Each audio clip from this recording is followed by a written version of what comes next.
अपने पति रमेश और दो छोटे छोटे बच्चों के साथ एक गांव में रहती थी। गीता का पति मजदूरी का काम किया करता था। वो लोग बहुत ही गरीबी की हालत में रहते थे। बहुत मुश्किल से 2 वक्त का खाना मिल पाता था। उसके अलावा किसी चीज पर खर्च करने के लिए उनके पास पैसे नहीं थे। रमेश की माँ भी काफी बूढ़ी और बीमार थी। उनकी जिंदगी इसी तरह चल रही थी कि अचानक एक दिन रमेश को काफी तेज बुखार आता है और सही इलाज न मिल पाने के कारण उसकी मृत्यु हो जाती है। गीता के पति का एक छोटा भाई राजू भी था, जो बहुत चालाक किस्म का आदमी था। भाई की मृत्यु के बाद वो थोड़े दिन उसके परिवार और माँ की सेवा का नाटक करता है। कुछ दिनों में अपनी माँ को उल्लू बनाकर खेती बाड़ी की सारी जमीन अपने नाम लिखवा लेता है। राजू अपनी माँ से कहता है, देखो माँ, भाई की तो अब मृत्यु हो चुकी है। भाभी तो जाकर खेतों में काम करेंगी नहीं, तो मुझे ही सब देखना पड़ेगा। इन कागजों पर अंगूठा लगा दो। बाकी भाभी और बच्चों की चिंता मत करो, उनका सारा खर्च मैं उठा लूंगा। तुम लोगों को चिंता करने की जरूरत नहीं है। बूढ़ी माँ राजू की बातों में आकर अंगूठा लगा देती है, पर राजू बहुत मक्कार निकलता है। 2-4 दिनों में वो जमीन को औने पौने दाम में बेचकर गांव से फरार हो जाता है। कैसा कपूत पैदा किया मैंने, जो अपने ही घर को बर्बाद करके भाग गया। अब हम लोग क्या करेंगे? गीता पर तो दुखों का पहाड़ टूट पड़ा। वो सोचने लगती है, मैंने तो आज तक कोई काम नहीं किया, कभी घर से बाहर नहीं निकली। मैं इन 2 छोटे बच्चों को और अपनी बूढ़ी सास का कैसे ख्याल रखूंगी? भगवान ने हमारे साथ बहुत अन्याय किया। घर का एकमात्र सहारा हमसे छीन लिया। कुछ दिन बीतने के बाद खाने पीने का जो थोड़ा बहुत सामान था वो सब खत्म हो गया। अब तो ना घर में राशन था और ना ही पैसे बचे थे। गीता अपनी सास से कहती है, माँ जी, जो भी पैसे जुड़े हुए थे वो सब खत्म हो गए हैं। कुछ दिन तो कट गए, पर अब आगे का कुछ सोचना पड़ेगा। आस पड़ोस के लोग कुछ दिन तो उन लोगों की मदद करते हैं, पर धीरे धीरे सब लोग उन्हें उनके हाल पर छोड़ देते हैं। गीता अपनी बेटी से कहती है, बेटी, अब बस केवल थोड़ी सी दाल और चावल ही बचे हैं। आज का ही खाना बन पाएगा। कल से मुझे कुछ काम ढूंढने जाना पड़ेगा। मैं बहुत चिंतित हूँ कि तुम लोगों को अकेला छोड़कर मैं काम पर कैसे जाऊंगी। माँ जी भी तो बीमार रहती हैं, उन्हें किसके भरोसे छोड़कर जाऊं? आप चिंता बिल्कुल न करें। आप तो भगवान की इतनी पूजा करती हैं, वो जरूर आपकी मदद करेंगे। हाँ बेटी, अब भगवान ही हमारी मदद कर सकते हैं। तुम भी उनसे प्रार्थना करना। चलो अब खाना खा लो। बच्चों और सास को खाना खिला लेने के बाद केवल थोड़ा सा ही खाना उसके लिए बचा। गीता जैसे ही खाना खाने के लिए बैठी, तभी बाहर से आवाज आती है, क्या कोई घर पर है? इस भूखी बुढ़िया को भी खाना खिला दो। बूढ़ी अम्मा की आवाज सुनकर गीता तुरंत बाहर आती है और उन्हें बैठने के लिए कहती है। गीता ने अपने लिए जो थोड़े से दाल चावल रखे थे वो उस बुढ़िया को देने के लिए प्लेट में डालकर ले आती है। ये जो थोड़ा बहुत खाना है खा लो, मेरे पास आज केवल इतना ही भोजन है, आप इसे ग्रहण कर लें। बूढ़ी अम्मा खाना खाते खाते गीता से पूछने लगती है, क्या हुआ बेटी, उदास क्यों है? गीता उस बूढ़ी अम्मा को सारी कहानी बताते हुए कहती है कि किस तरह अचानक उसके पति की मृत्यु के बाद घर का सारा भार उसके ऊपर आ गया और कमाई का कोई जरिया नहीं है। आज तो राशन भी खत्म हो गया है। मुझे समझ नहीं आ रहा कि अपने छोटे छोटे बच्चों और बूढ़ी सास को छोड़कर कैसे बाहर काम पर जाऊं, और यदि काम नहीं किया तो इनके लिए खाना कहां से लाऊंगी? बूढ़ी अम्मा गीता की सारी बातें सुनकर उससे कहती है, तुमने ये जो दाल चावल बनाए थे इनमें बहुत ही स्वाद था। तुम्हारे हाथ में स्वाद है। घर के बाहर ही तुम दाल चावल का ठेला क्यों नहीं लगा लेती, जिससे तुम्हें घर छोड़कर कहीं जाना भी नहीं पड़ेगा और तुम्हारी कमाई का जरिया भी बन जाएगा। मैं तुम्हें एक नमक का पैकेट देती हूँ। ये एक जादुई नमक है। तुम अपने खाने में इसी पैकेट से नमक डालना, फिर देखना उस खाने का स्वाद। तुम्हारा सारा खाना हाथों हाथ बिक जाएगा और तुम्हें कभी पैसे की कोई परेशानी नहीं होगी। ये कहते हुए बूढ़ी अम्मा गीता को एक नमक का पैकेट देती है। आपका बहुत बहुत शुक्रिया अम्मा, आपने तो मेरी समस्या हल कर दी। अब मैं घर पर रहकर ही सब काम कर लिया करूंगी और मुझे अपने बच्चों को छोड़कर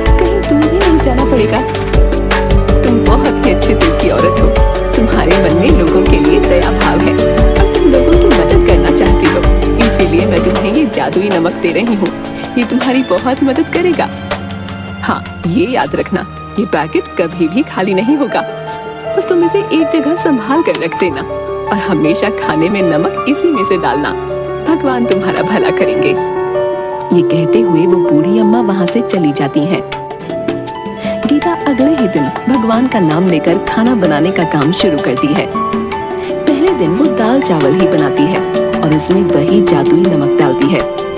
वो अपने आसपास के सभी घरों में कहलवा देती है कि आज से वो दाल चावल बनाकर बेचने का काम शुरू कर रही है। जिसे भी दाल चावल लेने हो वो उससे खरीद सकता है। पहले ही दिन कुछ लोग गीता से दाल चावल खरीद कर खाते हैं, तो उसके दाल चावल के स्वाद से वो लोग बहुत खुश होते हैं।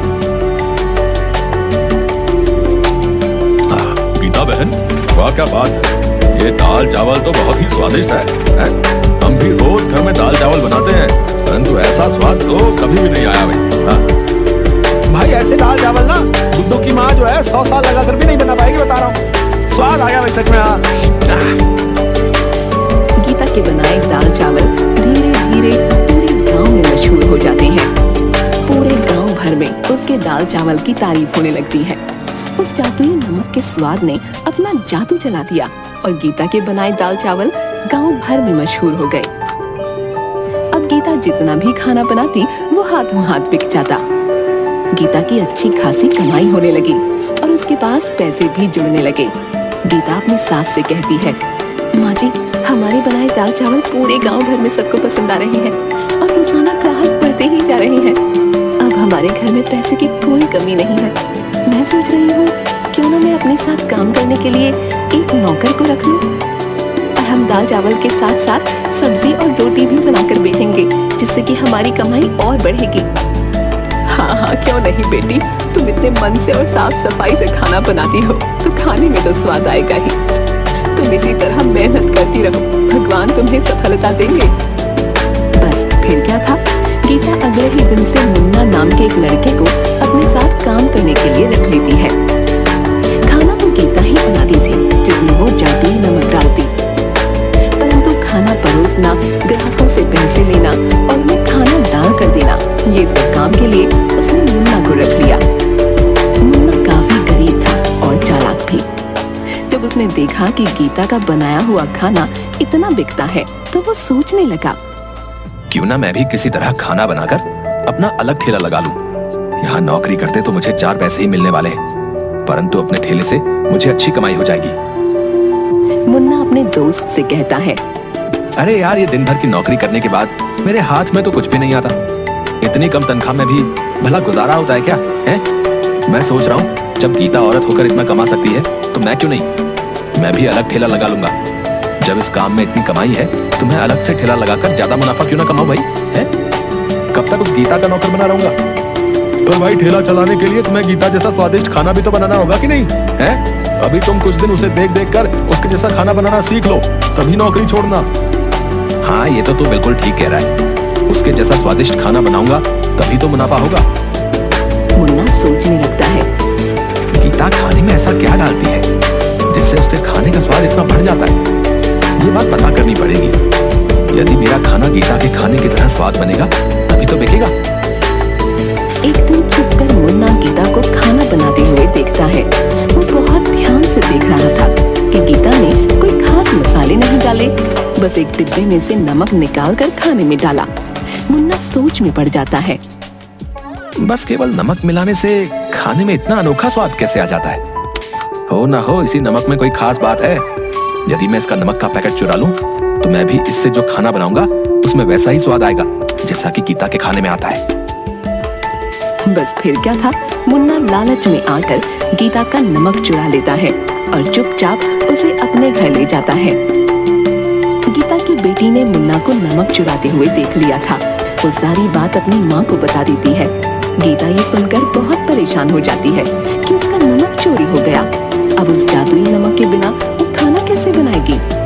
वो रोते रोते भगवान के आगे प्रार्थना करने लगती है, हे भगवान, मेरी मदद करो। वो बूढ़ी माँ जी जो मुझे नमक देकर गई थी, वो दुष्ट मुन्ना ने चोरी कर लिया। अब मैं क्या करूंगी? मेरी मदद करो भगवान। गीता जैसे ही रसोई घर में खाना बनाने जाती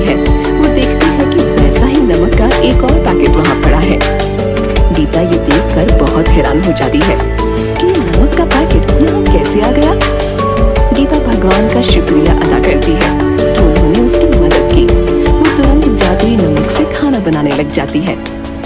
उधर दूसरी ओर मुन्ना भी उस चुराए हुए नमक से खाना बनाकर अपने ठेले पर लगाता है और सभी लोगों से कहता है, आइए आइए और मुन्ना के ठेले पर आकर स्वादिष्ट खाना खाएं।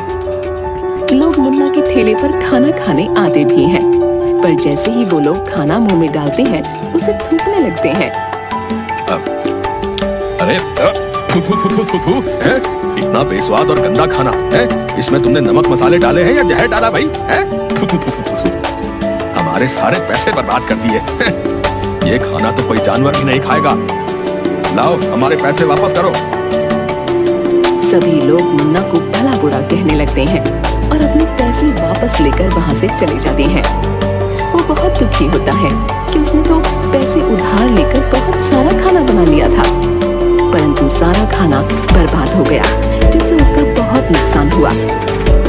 अगले दिन मुन्ना रोते हुए गीता से माफी मांगने जाता है। उसे समझ में आ गया था कि एक भली औरत के साथ बुरा करने और चोरी करने का अंजाम उसे मिल गया है। वो गीता के आगे हाथ जोड़ते हुए कहता है, गीता बहन, मुझे माफ कर दो। मैंने तुम्हारा जादुई नमक चुरा कर फायदा कमाने की सोची, परंतु मैं ये भूल गया कि जादुई चीज तो उसी व्यक्ति के यहाँ काम करती है जिसे वो दी जाती है।